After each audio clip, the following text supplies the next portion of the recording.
एक गांव में दिशा नाम की एक लड़की अपने बूढ़े अम्मी अब्बू के साथ रहा करती थी।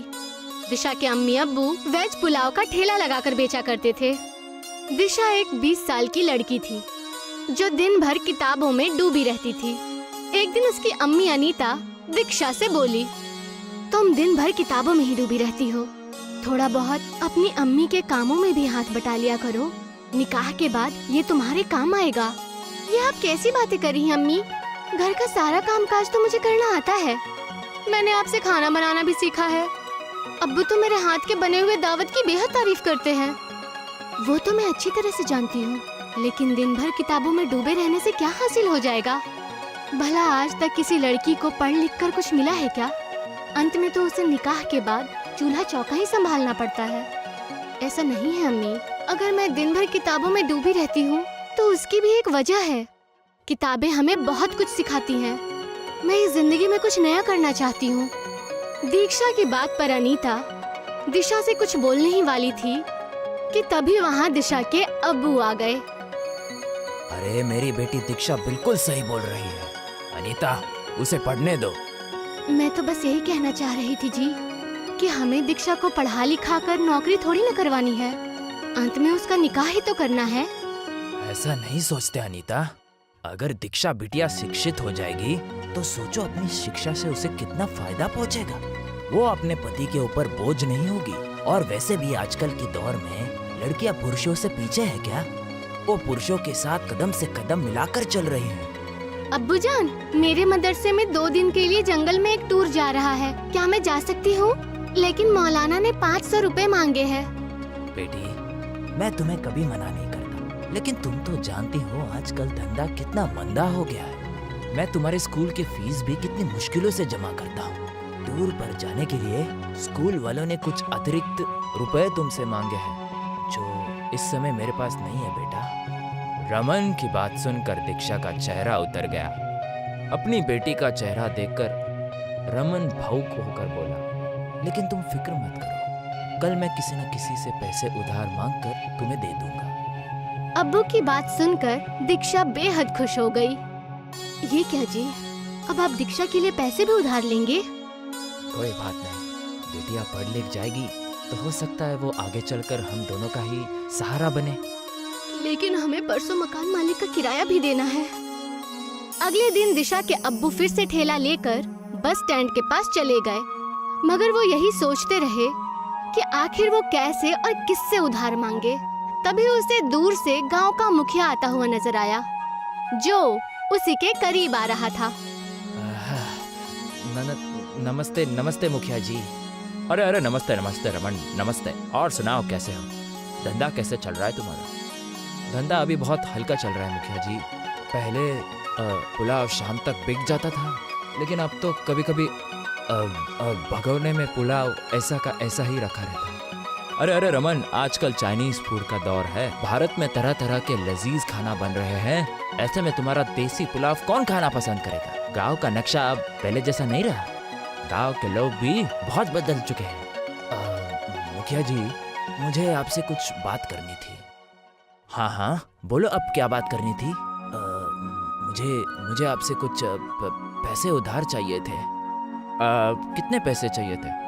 जी, मुझे 2000 रुपए की ज़रूरत थी। वो क्या है कि कल मुझे 1500 रुपए मकान का किराया देना है और 500 रुपए बेटिया के स्कूल में जमा करने हैं। अरे तो दीक्षा बेटिया की स्कूल की फीस जमा नहीं हुई क्या? जी, वो तो मैंने कब की जमा कर दी मुखिया जी।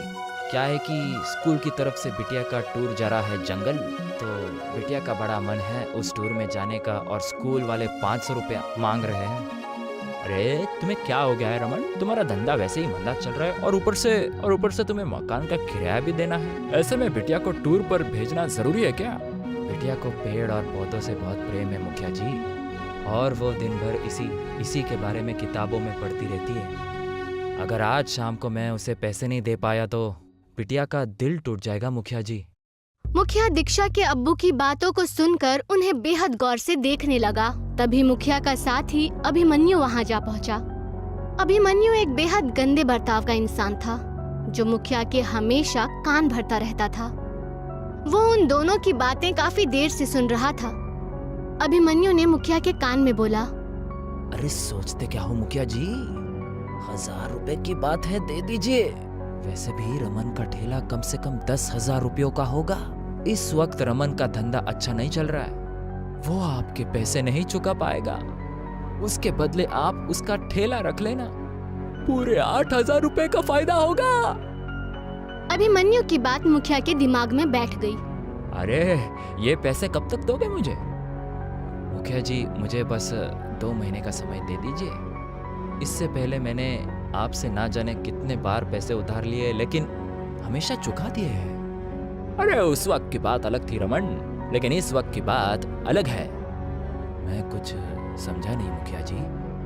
अरे देखो रमन, आजकल सभी का धंधा मंदा चल रहा है, मेरा भी व्यापार थोड़ा सा मंदा ही चल रहा है, तो इसीलिए मुझे पैसे जल्दी चाहिए। और दूसरी बात, मुझे गिरवी रखने के लिए भी कोई सामान चाहिए। मुखिया की बात सुनकर दीक्षा के अब्बू बेहद बुरी तरह से चौंक पड़े। दीक्षा के अब्बू जानते थे कि मुखिया अंदर से अच्छे स्वभाव का इंसान था। दीक्षा के अब्बू समझ गए कि मुखिया के कान किसी और ने नहीं, बल्कि कुछ देर पहले अभिमन्यु ने ही भरे थे। मगर दीक्षा के अब्बू मजबूर थे, क्योंकि मुखिया के अलावा गांव में कोई भी 2,000 रुपए उसे उधार नहीं दे सकता था। मेरे पास क्या है मुखिया जी, गिरवी रखने के लिए सिर्फ एक किराए का मकान है। और क्या आपको मेरी जबान पर भरोसा नहीं है? अरे भरोसे के जमाने चले गए रमन, हमारा यह ठेला किस दिन काम आएगा? अगर तुम मुझे महीने के अंदर अंदर पैसे नहीं दे पाए तो मैं ये तुम्हारा ठेला जब्त कर लूंगा, और तुम्हें इस बात का कोई बुरा नहीं मानना चाहिए। दीक्षा के अब्बू सोचते हुए बोले, ठीक है मुखिया जी, जैसी आपकी मर्जी। मुखिया मुस्कुराता हुआ वहाँ से चला गया। शाम को दीक्षा के अब्बू ने 500 रुपए दीक्षा को दे दिए। दीक्षा बेहद खुश होकर वहाँ से चली गई। दीक्षा के अब्बू ने सारा मसला दीक्षा की अम्मी को कह सुनाया। ये क्या किया आपने? आप बेहद अच्छी तरह से जानते हैं कि अभिमन्यु एक नंबर का बेईमान आदमी है। मुखिया जी एक अच्छे स्वभाव के और नेक दिल इंसान है। जरूर अभिमन्यु की तुम्हारे ठेले पर नीयत खराब हो गई होगी। आखिर मुखिया जी आपका ठेला लेकर क्या करेंगे? वो जरूर आपके ठेले को अभिमन्यु को दे देंगे। जब आपके पास ठेला ही नहीं रहेगा तो आप क्या करेंगे? तब तक कोई ना कोई हल निकल आ जाएगा। वैसे भी हमें कल मकान मालिक का किराया चुकाना तो है ही। 1500 रुपए तो वैसे भी मुझे मुखिया जी से मांगने पड़ते हैं। अगले दिन दीक्षा जंगल के टूर पर चली गई। दीक्षा जंगल के घने दरख्तों को बेहद गौर से देख रही थी। तभी उसकी नजर एक बूढ़ी औरत पर पड़ी। उसने देखा कि वो बूढ़ी औरत केले के पत्तों में कुछ पका रही थी। केलों के पत्तों में से बेहद अच्छी खुशबू आ रही थी। दीक्षा अपने आप को रोक नहीं पाई और उस बूढ़ी औरत के पास चली गई। ये क्या है आंटी? ये केलों के पत्तों की बनी हुई बिरयानी है बेटी। ये कैसे मुमकिन हो सकता है? बिल्कुल मुमकिन हो सकता है बेटी, मैं इसकी रेसिपी को अच्छे से जानती हूँ। दीक्षा उस बूढ़ी औरत के चेहरे को गौर से देखने लगी। आपके चेहरे की झुर्रियाँ मुझे बता रही हैं कि आप इस जंगल की रहने वाली नहीं हैं और ये रेसिपी इस देश की नहीं है। तुम तो बेहद चालाक हो बेटी, तुमने कैसे अंदाजा लगा लिया? मैं दिन भर किताबों में पढ़ती रहती हूँ, मुझे कुछ नया सीखने का शौक है। तुम बेहद अच्छी बातें करती हो। क्या नाम है तुम्हारा? दीक्षा। दीक्षा, दीक्षा तुमने बिल्कुल सही पहचाना। मैं अपनी जवानी में ही आधी दुनिया घूम चुकी हूँ। मेरे खानदान के सभी लोग मुझे छोड़कर विदेश में बस गए हैं। उस दिन के बाद इस दुनिया से मेरा दिल बिल्कुल ही हट गया और मैं जंगलों में ही अकेले रहने लगी। क्या आप मुझे ये रेसिपी सिखाएंगी? अगर कोई और कहता तो मैं उसे जरूर मना कर देती, लेकिन तुम बेहद अच्छी हो। तुम्हारी आंखों की चमक बता रही है कि तुम्हें आगे बढ़ने का बेहद शौक है। ये लजीज बिरयानी जरूर तुम्हें सिखाऊंगी। बूढ़ी औरत ने दीक्षा को लजीज बिरयानी की रेसिपी बता दी। शाम को दीक्षा अपने घर पर चली गई। वक्त ऐसे ही गुजरता रहा। दीक्षा के अब्बू का काम बंद हो गया और मुखिया अभिमन्यु के साथ आकर दीक्षा के अब्बू का ठेला छीनकर ले गया। दीक्षा के अब्बू का धंधा एकदम ठप हो गया और ऊपर से उसके सर पर मकान के किराए का कर्ज भी बढ़ गया था। कितनी बार आपको समझाया मैंने, पर आपको समझ में ही नहीं आया। अरे क्या जरूरत थी दीक्षा को इतना ज्यादा पढ़ाने की। अब बताइए, दीक्षा को पढ़ा लिखा कर क्या फायदा मिला? कितने भी पैसे खर्च हुए हैं, अगर वो हम बचा कर रखते तो आज हमारे कुछ काम आते। अरे इसमें दीक्षा का कोई दोष नहीं है अनीता। तभी वहाँ पर दीक्षा आकर बोली, अब्बू जान, मेरे पास एक तरकीब है। कैसा उपाय बेटी? कुछ महीने पहले जब मैं जंगल के टूर पर गई थी तो मैंने वहाँ पर एक बूढ़ी औरत से बिरयानी की रेसिपी सीखी थी। मुझे लगता है कि अगर वही बिरयानी हम अपने गांव में बनाकर बेचें तो हमें बेहद मुनाफा होगा। ये कैसी बातें कर रही हो बेटी? तुम कहना क्या चाहती हो कि तुम्हारे पिताजी अच्छी पुलाव नहीं बनाते थे? अनीता, मुझे लगता है कि दीक्षा बेटी सही बोल रही है। मुखिया जी भी यही बोल रहे थे कि आजकल भारत में नई नई चीजों का दौर है। जब तक हम कुछ नया नहीं करेंगे तो ऐसे ही बिछड़ते रह जाएंगे। लेकिन दिक्कत ये है जी कि बिटिया की बात अगर मान भी ली जाए तो आप वो बिरयानी बेचोगे कहाँ? ठेला तो वो अभिमन्यु छीन कर ले गया। अब उसकी चिंता मत कीजिए अम्मी। मैंने अपने घर के मसले के बारे में अपनी टीचर से बात की थी। उनकी एक दुकान गांव में खाली पड़ी है। उन्होंने मुझसे कहा है कि जब तक तुम्हारे अब्बू के पैसों का मसला हल नहीं हो जाता तक वो हमें अपनी दुकान दे सकती है। दीक्षा की बात सुनकर दीक्षा के अब्बू खुश हो गए। अगले दिन दीक्षा अपने अब्बू को खेतों में ले गई और अपने अब्बू जान के साथ बेहद सारे केलों के पत्तों को तोड़कर दुकान पर ले गई।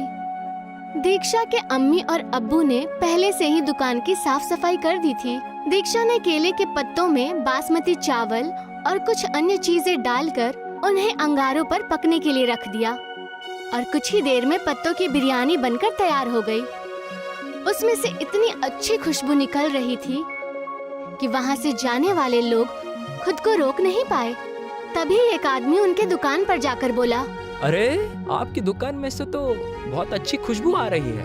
क्या ये कोई नई होटल है? दीक्षा के अब्बू कुछ बोलते उससे पहले ही दीक्षा ने उस आदमी से बोला, आपने बिल्कुल सही पहचाना, ये हमारा नया होटल है, केले के पत्तों की बिरयानी वाला होटल। वो आदमी तुरंत उस दुकान की एक टेबल पर बैठते हुए बोला, मुझे भी एक प्लेट खानी है। तभी दीक्षा ने उसे गर्मा गर्म बिरयानी परोस दी। वो आदमी देखते ही देखते बिरयानी की 4-5 प्लेट खा गया। मजा आ गया। कितने हो गए? 2000 रुपए। उस आदमी ने बेहद खुशी खुशी दीक्षा को 2000 दे दिए। वो आदमी शहर का रहने वाला था और एक फेमस यूट्यूबर था। अरे इस तरह का खाना मैंने जिंदगी में पहली बार खाया है। मुझे नहीं लगता ये भारत में कहीं और बनता होगा। अगर आपको एतराज ना हो तो क्या मैं आपका फोटो केलों के पत्तों के बिरयानी के साथ सोशल मीडिया पर पोस्ट कर सकता हूँ? हाँ, क्यों नहीं। इससे तो हमारे होटल को बेहद फायदा होगा। उस आदमी ने दीक्षा की एक तस्वीर पत्तों के बिरयानी के साथ खींचकर फेसबुक पर अपलोड कर दी और वहाँ से चला गया। रमन 2000 देखकर बेहद खुश हो गया। इतने पैसे तो वो 10 दिन में भी नहीं कमा पाता। देखा अनीता, बिटिया का पढ़ना लिखना कितना काम आ रहा है। सोचा अगर हम इसे नहीं पढ़ाते तो हमारी क्या स्थिति होती। आप बिल्कुल सही कह रहे हैं। मुझे तो अपनी सोच पर बेहद शर्म महसूस हो रही है। कुछ ही दिनों में देखते ही देखते दीक्षा की वो फोटोज पूरे भारत में फेमस हो गई। दीक्षा के होटल पे दूर दूर से लोग केले के पत्तों की बिरयानी खाने के लिए आने लगे। कुछ ही महीनों के बाद दीक्षा के अब्बू ने वो दुकान दीक्षा की टीचर से खरीद ली। अब रमन का एक बेहद सुंदर मकान बन गया था और वो गांव केले के पत्तों की बिरयानी के नाम से प्रसिद्ध हो गया था। और ये बात अभिमन्यु को बिल्कुल भी रास नहीं आई और उसने मुखिया से बोला, अरे मुखिया जी, ये तो आपकी इंसल्ट है। आपके गांव का नाम आपकी वजह से नहीं बल्कि दीक्षा की वजह से मशहूर हो रहा है। इससे पहले कि मुखिया अभिमन्यु से कुछ बोलता कि तभी मुखिया की पत्नी गुस्से में बाहर आकर बोली, अब तुम्हें घर में आने की कोई जरूरत नहीं है। अरे ये क्या कह रही हो तुम? अभिमन्यु मेरा साथी है। तुम्हारा साथी नहीं बल्कि तुम्हारा दुश्मन है। अरे तुम्हें तो दीक्षा को इनाम देना चाहिए। दीक्षा की वजह से हमारे गांव का नाम कितना मशहूर हुआ है। हमारे बच्चों को आगे बढ़ने की सीख मिली है और ये अभिमन्यु दिन भर गांव वालों के खिलाफ तुम्हारे कान भरता रहता है और तुम्हें भड़काता रहता है। इस अभिमन्यु की वजह से तुम्हारा नाम कितना खराब हुआ है, तुम्हें इसका अंदाजा भी है। मुखिया को अपनी बीवी की बात समझ आ जाती है। उसने अभिमन्यु को धक्के देकर घर से बाहर निकाल दिया शाम को मुखिया और उसकी बीवी दीक्षा के अब्बू के होटल पर बिरयानी खाने पहुँचे। अरे मुझे माफ कर दो रमन, मैंने तुम्हारे साथ बहुत बुरा बर्ताव किया। अभिमन्यु की बातों में आकर मैंने तुमसे तुम्हारा ठेला भी छीन लिया। ऐसा नहीं है मुखिया जी, ये तो ऊपर वाले की लीला है। पैसा नहीं करते तो भला मैं इतना बड़ा आदमी कैसे बनता। लेकिन मैं कितना भी बड़ा क्यों ना बन जाऊं, आपसे हमेशा छोटा ही रहूंगा, क्योंकि आप हमारे गांव के मुखिया हैं। दीक्षा के केले के पत्तों की बिरयानी आज भी शहर से लोग खाने के लिए आते हैं।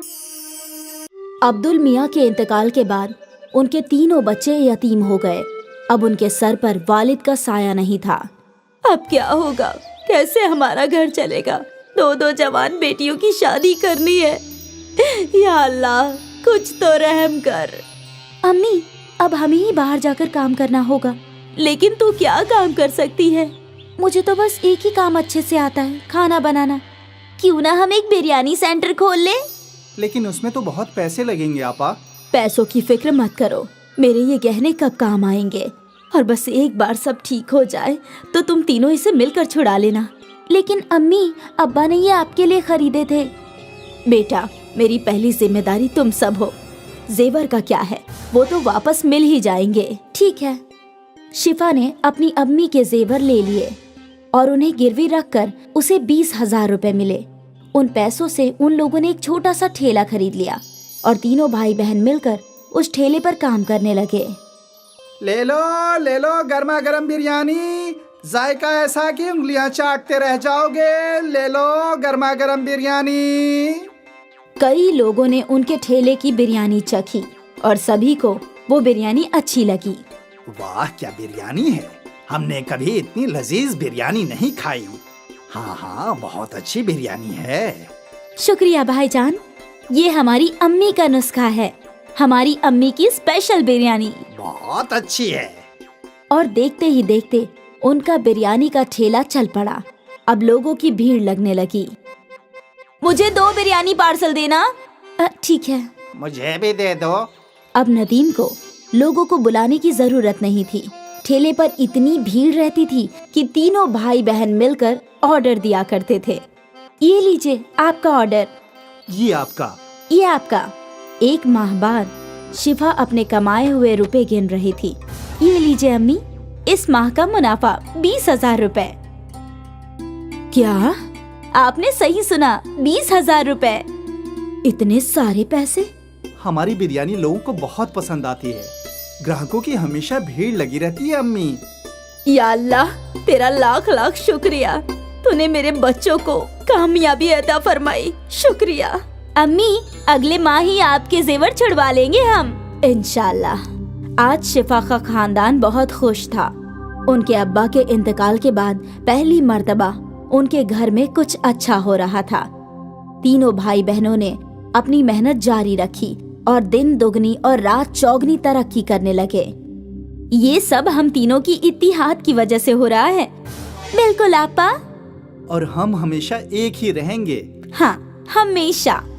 कुछ माह में तीनों ने ठेले से होटल बना लिया। नदीम काउंटर पर बैठा करता और शिफा और सना बिरयानी पकाया करती। नदीम भाई, वही जायका है, ठेले वाला। बिल्कुल, यही तो हमारी अम्मी का नुस्खा है। भाईजान, जायका कभी नहीं बदलेगा। लोग अक्सर इनकी बिरयानी के जायके की तारीफ किया करते थे। धीरे धीरे इन्हें दावत के केटरिंग के कॉन्ट्रैक्ट्स भी मिलने लगे। भाई, मेरे घर कल एक दावत है, 100 लोगों की बिरयानी चाहिए। जी बिल्कुल, मिलेगी ना, लेकिन वही जायका चाहिए जैसा हम यहाँ खाते हैं। बिल्कुल वही जायका रहेगा। आप बेफिक्र होकर ऑर्डर दे जाइए। तीनों भाई बहन बहुत खुश थे कि उनका कारोबार बड़ा होता जा रहा था। फिर एक दिन क्या हुआ, ये ऑर्डर अब तक गया नहीं। वो कादरी साहब के घर निकाह था, लेकिन किसी वजह से वो निकाह टूट गया, तो अब ये खाना नहीं जाएगा। या अल्लाह, बहुत बुरा हुआ। तुम एक काम करो, ये खाना गरीबों को खिला दो, कम से कम कादरी साहब को दुआ मिलेगी। ठीक है आपा। अपनी बड़ी बहन के कहने पर नदीम ने सारी बिरयानी फकीरों में बांट दी, लेकिन उसका मन नहीं था। जब वो होटल लौटा तो सना वहीं थी। आपा कहाँ है? वो तो घर गई है। मुझे समझ में नहीं आ रहा कि आपा ने इतनी सारी बिरयानी गरीबों में बांटने को क्यों कहा? क्या बोल रहे हो तुम? सना आपा, आज कादरी साहब के घर पर निकाह था तो उन्होंने 300 लोगों की बिरयानी ऑर्डर की थी, लेकिन किसी वजह से उनके घर का निकाह टूट गया तो बिरयानी बच गई थी। मैं सोच रहा था कि हम वो बिरयानी बेच देंगे, लेकिन आपा ने बोला कि सारी बिरयानी गरीबों में बांट दो। ये तो सही फैसला नहीं हुआ। हम उस बिरयानी से भी कमा सकते थे ना आपा? हाँ बिल्कुल, हमारी आपा बहुत नेक दिल हैं, इसलिए उन्होंने सोचा होगा कि जब हमें बिरयानी के पैसे मिल गए हैं तो क्यों ना बिरयानी गरीबों में बांट दी जाए, और उन्हें दुगने मुनाफे का ख्याल आया ही नहीं होगा। हो सकता है। तभी शिफा वहाँ आई और सना और नदीम ने अपनी गुफ्तगू बंद कर दी। सारी बिरयानी गरीबों में बांट दी ना? हाँ हाँ बिल्कुल। कम से कम कादरी साहब को दुआएं मिले, अभी उन्हें दुआओं की खास जरूरत है। जी। सना और नदीम अपनी बड़ी बहन के फैसले से मुत्ताफिक नहीं थे। खैर, उनका कारोबार चलता रहा, उन्हें और भी बड़े बड़े ऑर्डर्स मिले, उनका होटल भी अच्छा चल रहा था। फिर कुछ माह बाद एक और ऑर्डर कैंसिल हो गया। नदीम, अंसारी जी का ऑर्डर कैंसिल हो गया है, तुम ये सारी बिरयानी गरीबों में बांट दो। ठीक है आपा। नदीम ने हाँ तो बोल दिया, लेकिन उसका मन नहीं था। बड़ी बहन के घर जाने के बाद सना और नदीम बातें करने लगे। क्या हम ये बिरयानी बेच नहीं सकते? अभी तो रात के 10 बज गए हैं, अब शायद ही ग्राहक आएंगे। एक काम करते हैं, इसे अंदर रख देते हैं, कल पहले यही बिक जाएगा। हाँ हाँ, ये सही होगा। दोनों भाई बहन ने मिलकर वो बिरयानी छुपा दी। अगले दिन उन लोगों ने पहले वही बिरयानी बेची और वो दोनों बेहद खुश थे कि मुनाफा दुगना हो रहा है, और शिफा इस बात से बेखबर थी।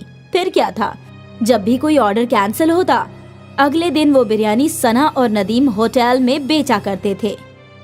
ये सिलसिला काफी महीनों तक चलता रहा। एक दिन ये बासी बिरयानी एक रेगुलर कस्टमर के प्लेट में आई। नदीम भाई, कुछ तो गड़बड़ है, बिरयानी में वो जायका नहीं है। ऐसा कैसे हो सकता है भाईजान? हम तो हमेशा से वैसे ही बिरयानी बना रहे हैं। ठीक है। धीरे धीरे सारे कस्टमर्स को बिरयानी की गड़बड़ समझ आने लगी और उन्हें वो जायका पसंद नहीं आ रहा था। यकायक उनके होटल में ग्राहक कम हो गए। तभी शिफा सोच में डूब गई। यकायक ऐसा क्या हो गया? हमारे ग्राहक टूट क्यों रहे हैं? ऐसा चलता रहा तो कैसे चलेगा? नदीम को अपनी गलती समझ आई। वो अपनी आपा के सामने रोने लगा।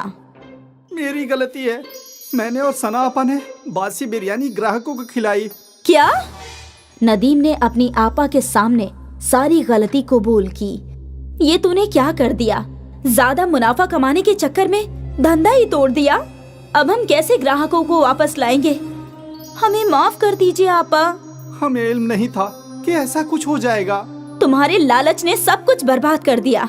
तीनों सोचने लगे कि अब वो लोग क्या कर सकते हैं, और फिर अगले दिन शिफा को एक तरकीब सूझी।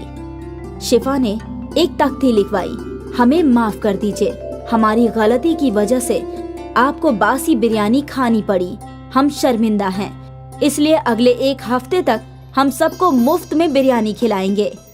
ये तख्ती शिफा ने होटल के बाहर लगा दिया। कस्टमर्स ने तख्ती पढ़ी और वो मुफ्त की बिरयानी खाने होटल आ गए, और एक बार फिर उन्हें ताज़ी बिरयानी का जायका पसंद आने लगा। ये तो बिल्कुल पहले जैसी है। हाँ हाँ, मजा आ गया। भले ही उनको 1 हफ्ते मुफ्त की बिरयानी खिलानी पड़ी, लेकिन उनकी मुश्किल का हल निकल गया। उनके ग्राहक लौट आए और सना और नदीम को समझ में आ गया कि लालच बुरी बला है। एक बार फिर अम्मी की बिरयानी चल पड़ी।